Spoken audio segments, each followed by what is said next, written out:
Je vais vous distribuer les badges de guide que vous allez avoir sur vous.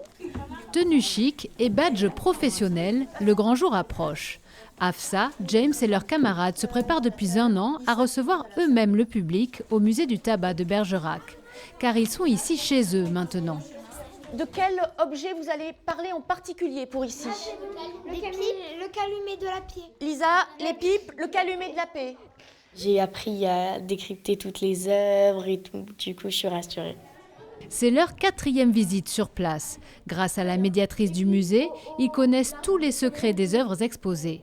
En parallèle, ils ont travaillé en classe autour de plusieurs tableaux, en français, en géographie, en art, de quoi développer leur aisance sur un sujet qui peut surprendre au premier abord. C'est pas un musée qui fait l'apologie du tabac, mais bien le contraire.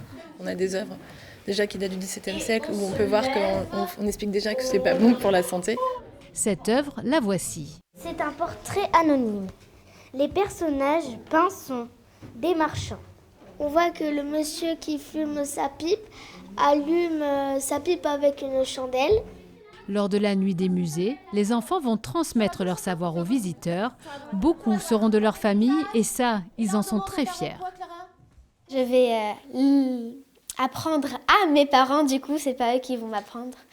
On va leur expliquer plein de choses qu'ils ne connaissent pas, donc j'adore.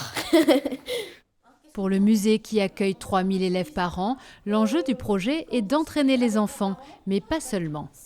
On peut se sentir bien dans un musée, même quand on est un enfant. On pense que si on accueille les enfants au musée, on va attirer les parents. Donc c'est aussi cette idée-là qui sous-tend notre projet.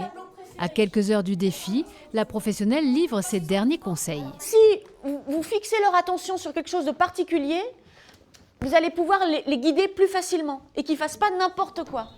Une initiative originale qui fera peut-être naître des vocations.